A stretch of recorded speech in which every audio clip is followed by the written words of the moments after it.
아이고, 어서 오셔. 여기가 바로 콩이네 이야기 주막이즈라. 시원한 막걸리로 목 좀 축이고 오늘도 재밌는 이야기 한번 듣고 가소.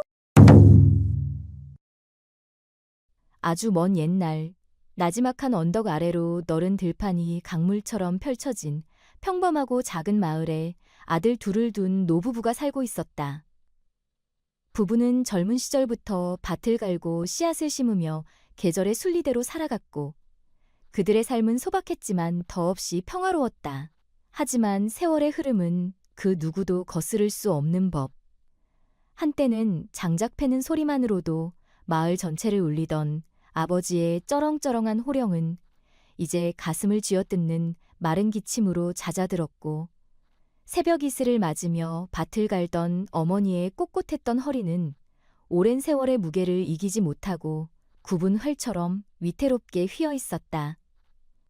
평생을 아들들을 위해 힘을 쏟아부은 부모가 기력을 다했으니 이제는 이들 형제가 부모를 보살펴야 할 차례였다.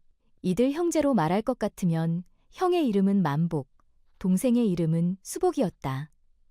자고로 장남이 먼저 나서서 연로한 부모를 봉양하는 것이 하늘의 순리요 땅의 이치였건만, 이 집안의 풍경은 어찌된 셈인지 그 오랜 법도를 서글프게 비껴가고 있었다. 이름은 사람의 운명을 따른다 하였던가. 형 만복은 제 이름처럼 놀고 먹는 데는 이골이 난 인물로 제 손에 흙 한 번 묻히지 않고 남의 등을 쳐서 제 배를 채울 궁리만 하는 위인이었다. 늦은 저녁 식사를 마친 어느 날 밤이었다. 늙은 아버지가 고된 밭일로 쑤시는 허리를 두드리자 그 순간을 기다렸다는 듯 만복이 무겁게 입을 열었다. 아버님, 어머님, 두 분께서 평생 이 집안을 위해 논밭에서 뒹구신 것을 이 장남이 어찌 모르겠습니까? 이제 그 무거운 짐은 제가 짊어져야지요. 그의 목소리에는 효심 대신 교활한 계산이 깔려 있었다. 노부부가 지친 눈으로 그를 바라보자 그는 더욱 그럴싸하게 말을 이었다. 이제 우리 집안도 달라져야 합니다. 언제까지 땀만 흘리며 힘으로만 농사를 지을 수는 없습니다. 농사는 힘으로 짓는 게 아니라 머리로 짓는 법입니다. 처음 듣는 말에 아버지가 의아한 표정으로 물었다. 머리로 농사를 짓다니 그게 대체 무슨 말이냐? 세상은 빠르게 변하고 있습니다. 어느 때 씨를 뿌리고 어느 때 거두어 어느 장에 내다 팔아야 가장 큰 이문을 남기는지 아는 것이 중요합니다. 아버님과 어머님, 수복이가 땀 흘려 농사 짓는 동안 저는 뒤에서 그 모든 것을 계획하고 지휘해야 합니다. 힘쓰는 사람 따로 있고 머리 쓰는 사람 따로 있는 법이지요. 저는 우리 집안의 대들보로서 전체 살림을 계획하고 지휘하기 위해 가장 수확이 좋은 저 앞쪽의 기름진 논밭을 직접 관리하며 집안의 불을 불려나가겠습니다. 이것이야말로 진정으로 집안 전체를 위하는 장남의 책무가 아니겠습니까? 그는 마치 큰 희생이라도 하는 양 가슴을 툭툭 쳤다. 그러고는 잠자코 있던 동생 수복에게로 고개를 돌렸다. 수복아, 너도 들었지? 나는 이제부터 집안의 머리 역할을 맡을 것이다. 그러니 우리 집안의 팔다리가 되어 힘쓰는 일은 온전히 네 몫이다. 너는 나보다 기운이 장사 아니냐? 저 뒤편의 척박한 자갈밭은 아무나 일굴 수 있는 땅이 아니다. 오직 너처럼 힘 좋은 아오만이 그 땅을 옥토로 바꾸는 큰 일을 해낼 수 있을 것이다. 나는 뒤에서 계획을 짤 터이니 너는 앞에서 땀 흘려라. 그것이야말로 형과 아우가 각자의 재능을 제대로 쓰는 길이니 이 형이 너를 굳게 믿는다. 자식 이기는 부모 없다고 했던가. 노부부는 아들의 번지르르한 말 속에 숨은 시커먼 속내를 미처 헤아리지 못했다. 그저 장남이 집안을 일으켜 세우려는 기특한 포부를 가졌다고 여길 뿐이었다.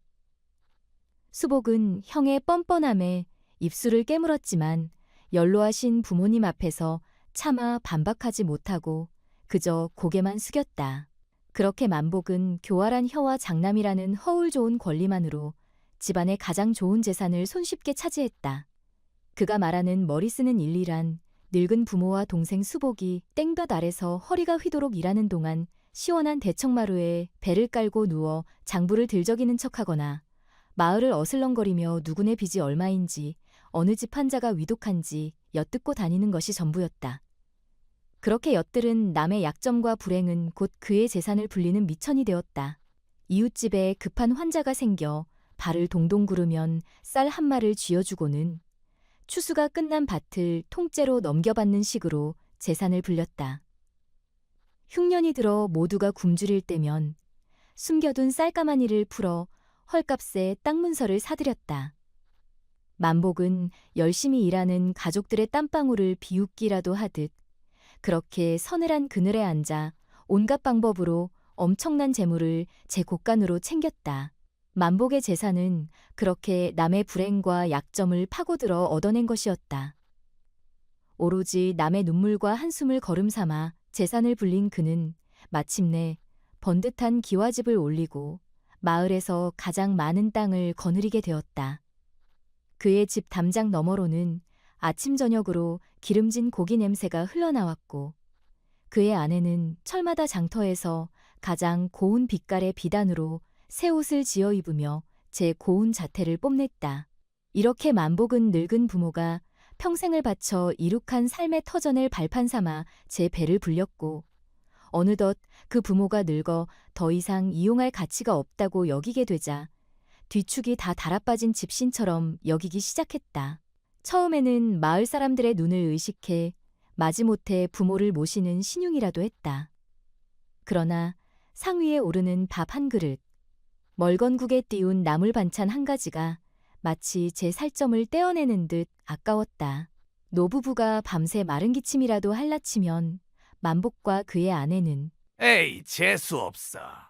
저 기침 소리 때문에 잠을 다 설쳤네. 저러다 약이라도 지어달라 하면 어쩐담. 하며 노골적으로 얼굴을 찌푸리고 방문을 쾅 닫아버리기 일쑤였다. 노부모는 자식의 집에서 눈칫밥을 먹으며 하루하루를 죄인처럼 보냈다. 그리고 마침내 만복은 더 이상은 못 참겠다는 듯 부모를 내쫓을 그럴싸한 명분을 꾸며냈다. 어느 날 저녁, 만복은 동생 수복을 제 집으로 불렀다. 수복은 오랜만에 형님의 부름이라 혹시 맛있는 음식이라도 한 줌 나눠주려나 하는 기대를 품고 달려갔다. 그러나 만복은 기름진 저녁상 앞에서 혼자 배를 두드리며 말했다. 아우야, 잘 왔다. 내가 요즘 큰 장사를 시작하여 한양을 오가다 보니 집을 비우는 날이 잦구나.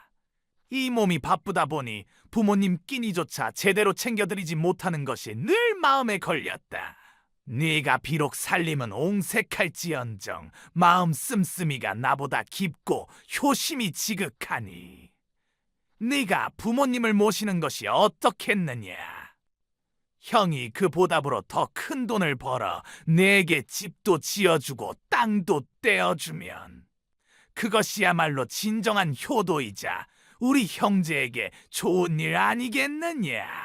그렇게 만복은 부모 봉양이라는 무거운 짐을 결코 지키지 않을 달콤한 약속과 함께 동생에게 훌쩍 떠넘겨버렸다. 수복은 형의 시커먼 속내를 모르는 바 아니었지만 차마 싫다는 말을 입 밖에 내지 못했다. 이 불쌍한 동생 수복은 형과 머리끝부터 발끝까지 모든 것이 달랐다. 이름처럼 오래도록 복을 누릴 만한 심성을 지녔으나 그의 삶은 지독한 가난의 연속이었다. 형이 차지하고 남은 거칠고 투박한 땅에서 나는 수입으로는 제 아내와 어린 자식들 입에 풀칠하기도 빠듯했다.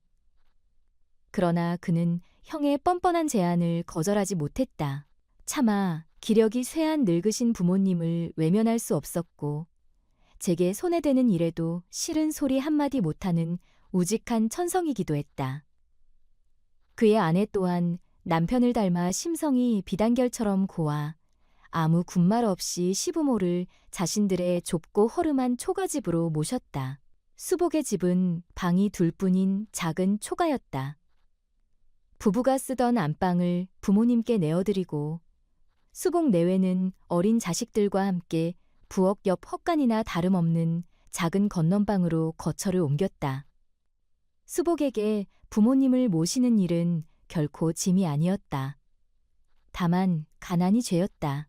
따뜻한 아랫목을 내어드리고 싶어도 땡감이 부족해 한겨울 냉골에서 주무시게 하는 밤이 허다했고 기름진 고기 한 점 올려드리고 싶어도 멀건 죽에 소금 간을 한 것으로 끼니를 때워야 하는 날이 부지기수였다. 그때마다 수복은 제 무능을 탓하며 마당 구석에서 남몰래 가슴을 쳤고 그것이 마음의 병처럼 응어리져 깊어졌다. 그의 아내는 삭바느질로 푼돈을 벌어 생활에 보탬이 되려 애썼지만 형편은 좀처럼 나아지지 않았다. 그렇게 시간은 흘러 어느 겨울날이었다. 혹독한 추위가 대지를 얼어붙게 만들고 앙상한 나뭇가지는 칼바람에 비명을 지르며 울었다. 겨우내 아끼고 아끼며 먹었건만 수봇네 가족의 쌀독은 바닥을 보인 지 오래였다. 며칠 뒤면 온 동네가 들썩이는 설날인데 부모님께 드릴 새옷은커녕 조상님께 올릴 차례상조차 막막한 현실이 수복의 어깨를 바위처럼 무겁게 짓눌렀다. 그날도 수복은 시린 손을 입김으로 녹여가며 뒷산에 올랐다. 땡감으로 쓸 마른 나뭇가지라도 주워야 했다. 살을 애는 바람을 맞으며 눈 쌓인 비탈길을 오르다 보니 처량한 제 신세에 왈칵 눈물이 솟았다.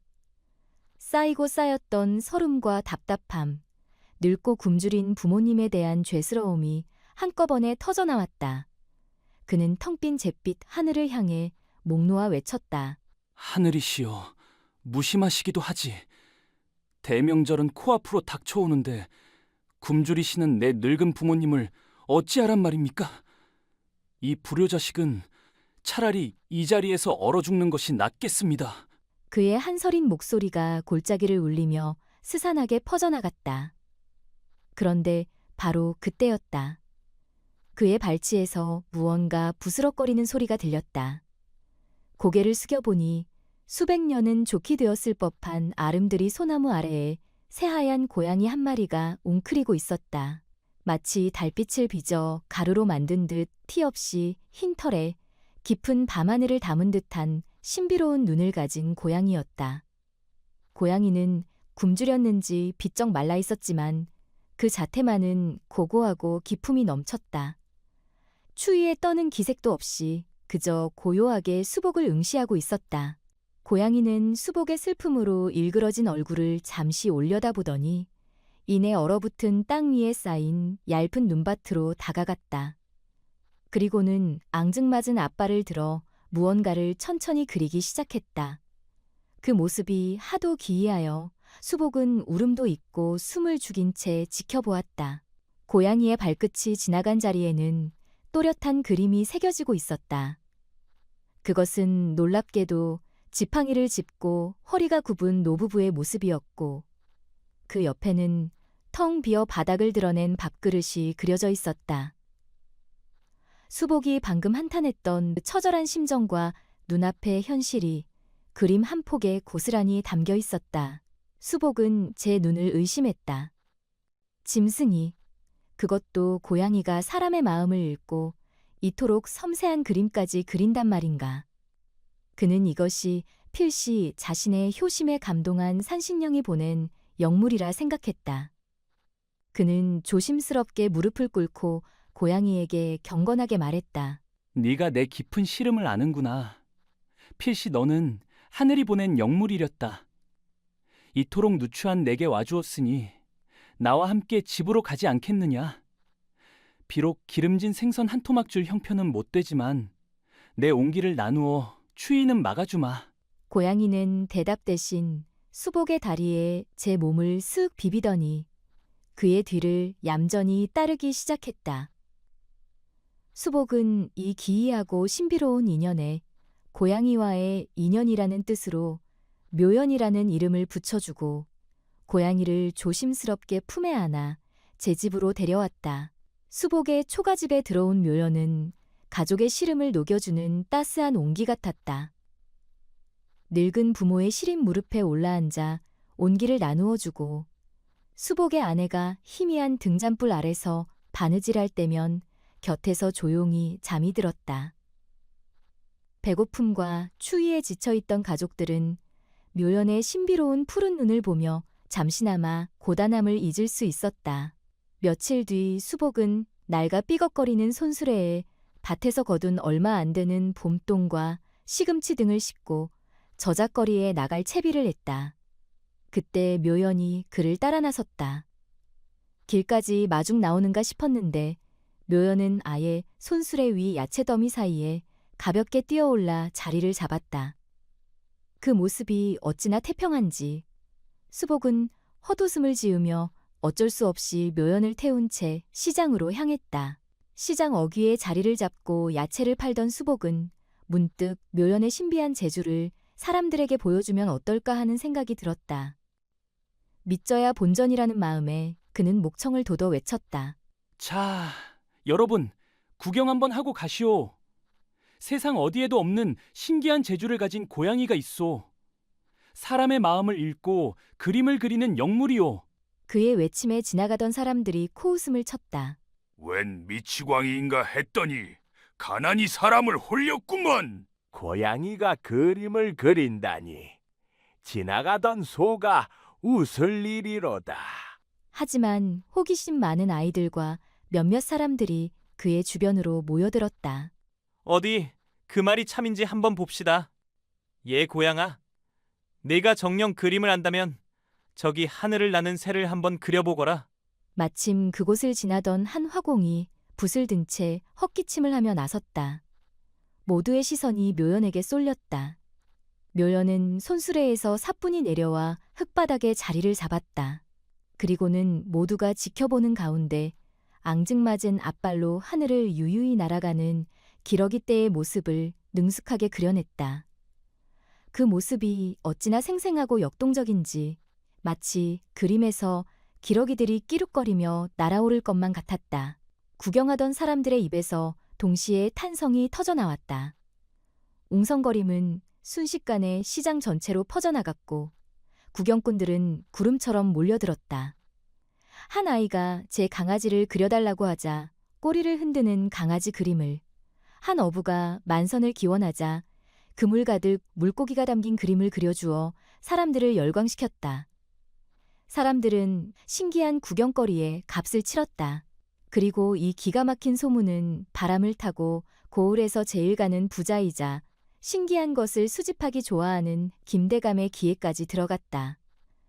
장터까지 한달음에 달려온 김대감은 묘연의 신통한 재주를 직접 보고는 감탄을 금치 못했다. 오, 과연 하늘이 내린 영물이로구나. 여보게, 이 고양이를 내게 넘기게. 내가 후한값을 쳐줌세. 이런 영물은 자네 같은 가난한 집에 있을 것이 아니라 내 집에서 귀한 대접을 받으며 지내야 마땅하지. 수복은 짧은 시간이었지만 가족처럼 정이 든 묘연을 떠나보내는 것이 못내 아쉬웠다.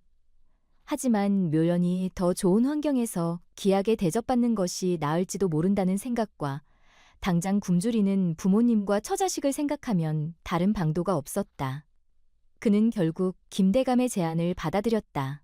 그러자 김대감의 하인이 비단 방석이 깔린 화려한 바구니를 들고 다가왔다. 수복은 마지막으로 묘연을 품에 안았다. 그는 묘연의 귓가에 나직이 속삭였다. 묘연아, 미안하구나. 나 같은 주인 만나 고생만 하다가 결국 너를 파넘기는구나. 부디 좋은 곳에 가서 귀한 대접받고 굶지 말고 따뜻하게 지내야 한다. 수복의 눈에서 뜨거운 눈물 한 방울이 묘연의 새하얀 털 위로 툭 떨어졌다. 그러자 묘연은 그의 마음을 다 안다는 듯 평소에는 하지 않던 행동을 했다. 묘연은 고개를 들어 제 작은 혀로 수복의 눈물을 핥아주었다. 그리고는 그의 품에서 스스로 내려와 뒤 한번 돌아보지 않고 담담하게 하인이 내민 바구니로 걸어 들어갔다. 마치 수복의 마음을 더 아프게 하지 않으려는 듯한 의연한 태도였다. 그 모습을 지켜보던 김대감은 혀를 내두르며 감탄했다. 과연 영물은 영물이로구나. 주인의 마음을 헤아릴 줄 아는 저 기특함이라니. 김대감은 수복의 효심과 묘연의 영특함에 감동했다며 약속보다 훨씬 많은 엽전이 가득 든 묵직한 돈꾀를 안겨주었다. 수복은 돈꾀의 무게보다 훨씬 무거운 마음으로 묘연이 떠나간 빈자리를 한참이나 바라보았다. 수복은 그 돈으로 쌀과 고기, 새 옷감을 잔뜩 사서 집으로 돌아왔다. 덕분에 수복네 가족은 처음으로 풍성하고 따뜻한 설 명절을 보낼 수 있었다. 노부모의 얼굴에는 오랜만에 한바구음이 피어났고 수복은 묘연이 떠나간 빈자리를 보며 씁쓸하게 미소 지을 뿐이었다.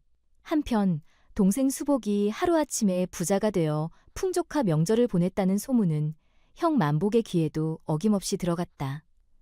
명절이 끝나기가 무섭게 만복은 동생의 집으로 달려왔다.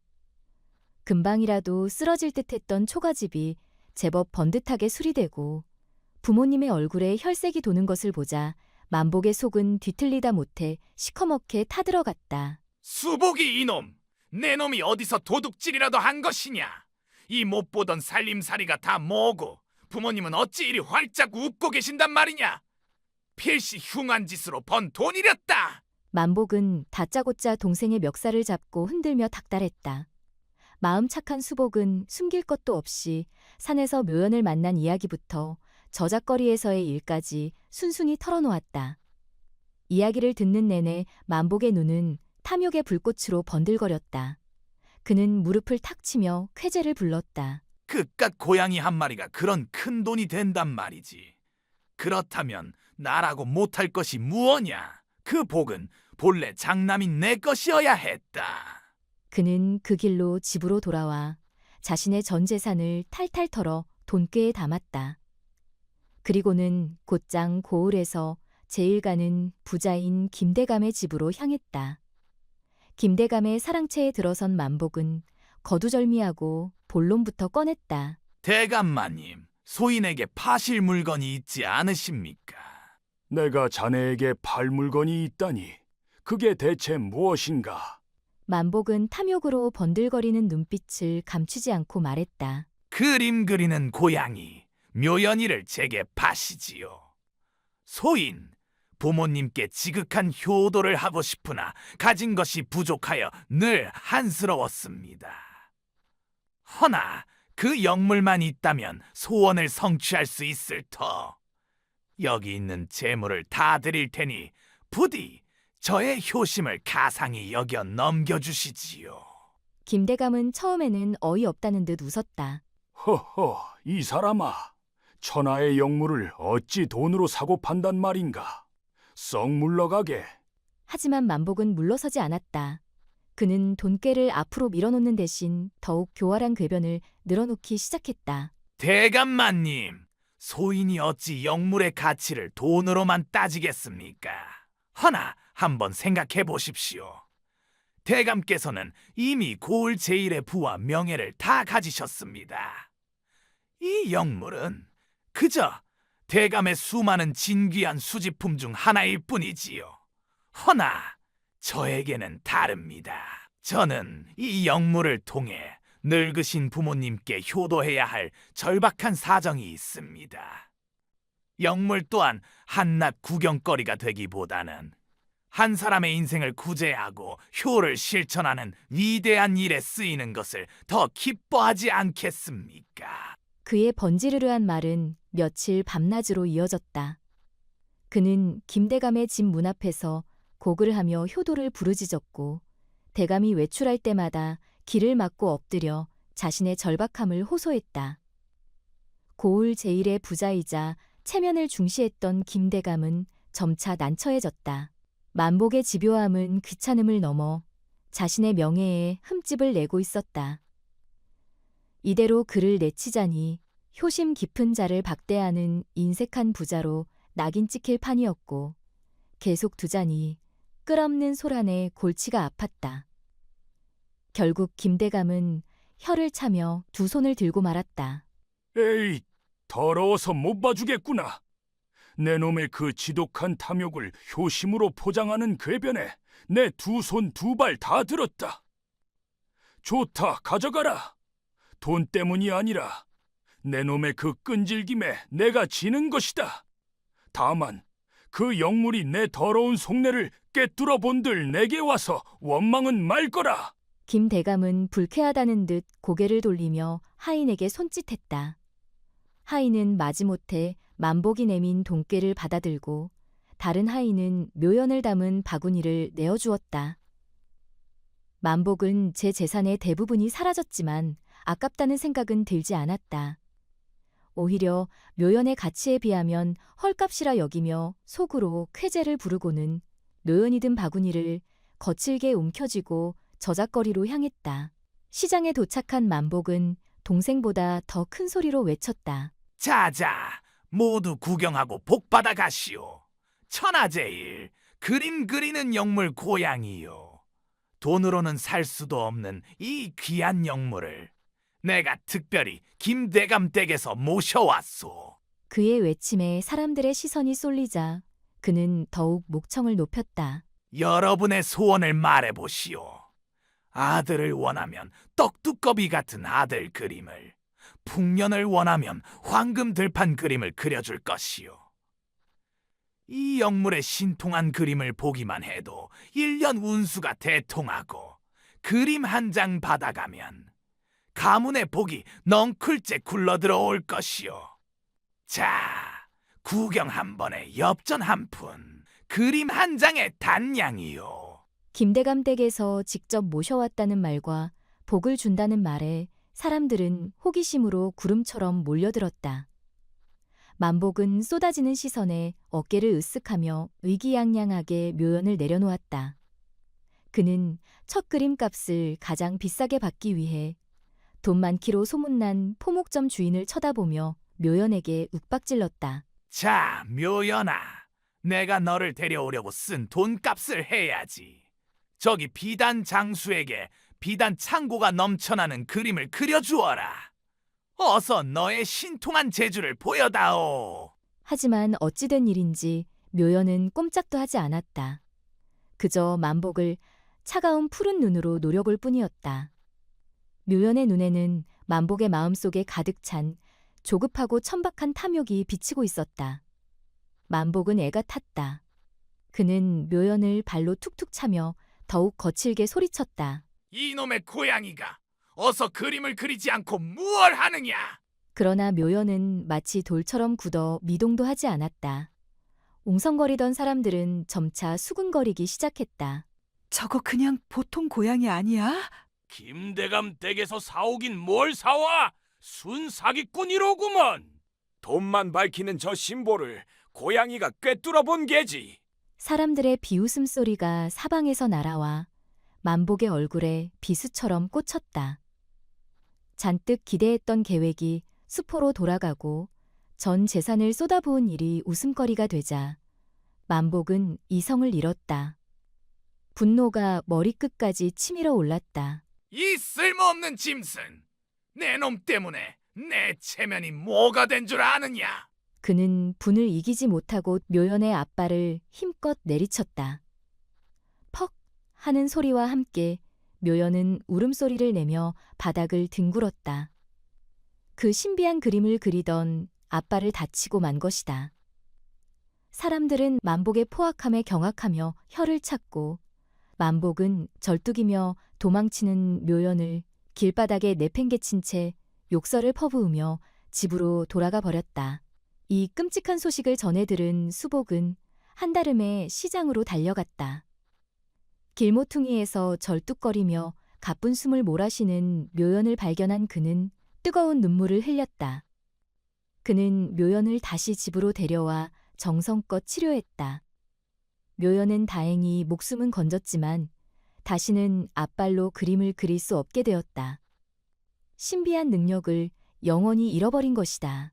며칠 후 수복이 상처 입은 묘연의 앞발을 정성껏 닦아주고 있을 때였다. 묘연의 몸에서 유난히 윤기 나는 흰 털 한 줌이 수복의 손바닥 위로 스르르 떨어졌다. 그 털은 마치 묘연이 가진 마지막 신비한 기운처럼 느껴졌다. 수복은 그 털을 묘연이 다시는 아프지 않기를 바라는 간절한 소망을 담아 집 깃들 양지 바른 곳에 고이 묻어주었다. 그런데 며칠 뒤 기적 같은 일이 일어났다. 털을 묻은 자리에서 파릇한 새싹들이 돋아나더니 순식간에 온갖 귀한 약초들이 샘솟듯 자라나는 것이었다. 인삼은 물론이고 좀처럼 보기 힘든 희귀한 약재들이 지천으로 널린 것을 본 수복은 이것이 하늘이 내린 또 한 번의 기회임을 깨달았다. 그는 먼저 약초들을 정성껏 캐어 읍내의 큰 약재상과 부자들에게 제값을 받고 팔았다. 그리고 그는 남은 약재들을 가지고 마을의 가난하고 아픈 이들을 찾아다니며 돈이 없는 이들에게 대가 없이 약초를 나누어 주었다. 수봉의 어진 마음에 대한 소문은 온 고을에 퍼져 그는 더 큰 존경을 얻게 되었다. 동생이 약초로 또다시 벼락부자가 되었다는 소식에 만복은 질투로 밤잠을 설쳤다. 그는 또다시 동생의 집을 찾아가 비결을 캐물었고 마음 착한 수복은 묘연의 털 이야기를 해주었다. 그렇다면 나도 만복의 눈이 다시 탐욕으로 번들거렸다. 그는 그날 밤 도둑고양이처럼 동생의 집 담을 넘었다. 마루 밑에서 잠들어 있는 묘연을 발견한 그는 망설임 없이 손을 뻗었다. 묘연이 고통에 찬 비명을 지르며 몸부림쳤지만 아랑곳하지 않고 한 움큼의 흰 털을 거칠게 쥐어뜯었다. 소나기에 잡은 새하얀 털을 보며 만복은 섬뜩한 미소를 지었다. 그는 그것을 소중히 싸들고 자신의 집으로 돌아가 집안에서 가장 은밀하고 중요한 공간인 안방의 가장 깊숙한 곳, 마룻바닥을 뜯어내고 그 밑에 묻었다. 그리고는 황금이라도 솟아날 것을 기대하며 뜬 눈으로 밤을 지새웠다. 다음 날 아침 놀랍게도 만복의 집에는 기적이 일어났다. 깜빡 잠들어버린 만복이 다시 눈을 떴을 때 온 집안이 눈부신 황금빛으로 가득했던 것이다. 안방의 기둥에서는 옥구슬이 포도송이처럼 열렸고 천장에서는 금화가 비처럼 쏟아져 내렸으며 바닥에서는 금덩이와 은덩이가 버섯처럼 솟아나 있었다. 하하하! 마침내 내가 천하제일의 부자가 되었구나. 만복은 광기 어린 웃음을 터뜨리며 탐욕스러운 손으로 바닥에 널린 가장 큰 금덩이를 잡으려 했다. 바로 그 순간이었다. 그의 손이 금덩이에 닿자 금덩이는 차가운 쇠가 아니라 활활 타오르는 숯덩이처럼 변했다. 아, 뜨거! 만복은 비명을 지르며 손을 뗐지만 손바닥에는 이미 화상 자국이 남았다. 그는 고통을 참으며 이번에는 은덩이를 주우려 했다. 그러자 은덩이는 예리하게 벼린 유리 조각처럼 변해 그의 손바닥을 베었다. 천장에서 떨어지는 금화를 받으려 하자 금화는 그의 얼굴과 몸을 때리는 뜨거운 돌이 되었다. 기둥 열린 옥구슬은 차디찬 얼음으로 변해 그를 고통스럽게 했다. 만복의 집안 가득한 금은보화는 찬란하게 빛났지만 그 어떤 것도 만질 수 없는 끔찍한 저주였다. 만복은 공포에 질려 집 밖으로 달아나려 했다. 하지만 안방의 문고리는 벌겋게 달아오른 쇳덩이처럼 변해 잡을 수가 없었고 창턱에서는 날카로운 옥조각들이 죽순처럼 솟아나 나갈 수가 없었다. 그는 눈앞에 산더미처럼 쌓인 불을 두고 제 집에 갇히고 만 것이다. 누가 나 좀 살려주시오. 그의 외침은 황금벽에 부딪혀 공허하게 울릴 뿐이었다. 며칠째 형님의 소식이 들리지 않자 아무리 미운 형이라도 수복은 걱정이 되기 시작했다. 그는 형의 집을 찾아갔다. 굳게 닫힌 대문 너머 집 안에서 형의 고통스러운 신음소리가 희미하게 들려왔다. 수복은 불길한 예감에 담을 넘어 안으로 들어갔다.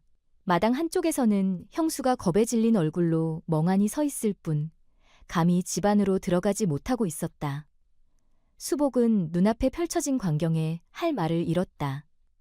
형의 집안 전체가 기이한 금빛으로 번쩍이고 있었다. 형님, 안에 계십니까? 무슨 일입니까? 안에서 만복의 쉰 목소리가 들려왔다. 수보가 나 좀 살려다오. 내가 잘못했다. 수복은 문을 열려 했지만 문고리는 사람이 만질 수 없을 정도로 뜨거웠다. 그는 헛간에서 가져온 도끼로 문고리를 여러 번 내리쳐 부수었다.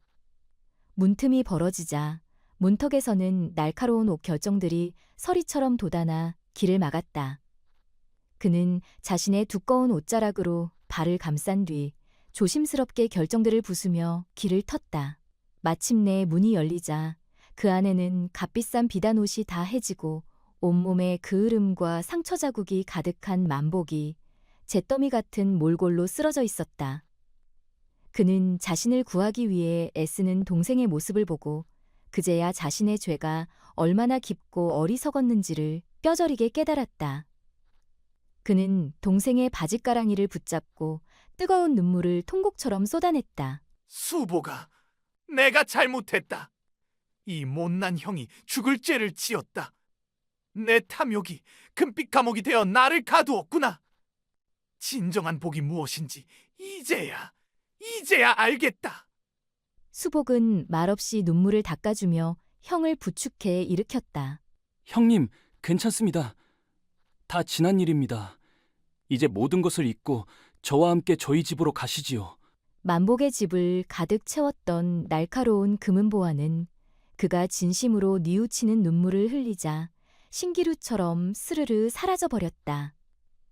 그러나 모든 것을 잃고 빈털터리가 된 만복은 돈보다 훨씬 소중한 것을 얻었다. 그는 동생의 집에서 부모님과 함께 살며 지난날의 과오를 씻어냈다. 매일 굳은 일을 도맡아 하며 땀 흘리는 기쁨을 배웠고 점점 손은 거칠어졌지만 마음만은 비단결처럼 부드러워졌다. 그 후로 수복의 집에는 언제나 화목한 웃음소리가 가득했다. 마당에는 온 가족의 사랑을 받는 묘연이 창가에서 들어오는 햇볕을 쬐며 평화롭게 졸고 있었다. 그 옆에서 이제는 마음까지 따뜻해진 만복이 거칠어진 손으로 묘연의 하얀 털을 더없이 부드럽게 쓰다듬어 주곤 했다. 사람들은 그 모습을 보며 조용히 깨달았다. 어쩌면 그림을 그리는 고양이가 보여준 가장 큰 기적은 눈부신 황금이나 신비한 약초 그 자체가 아니었을지도 모른다고. 진정한 복이란 그것을 담는 사람의 마음 그릇에 따라 모두를 살리는 따스한 약이 되기도 하고 제 주인을 가두는 차가운 감옥이 되기도 하는 법이라는 것을. 결국 마음이 맑고 너그러워야 복 또한 그 안에 맑게 채워지는 것이니 말이다.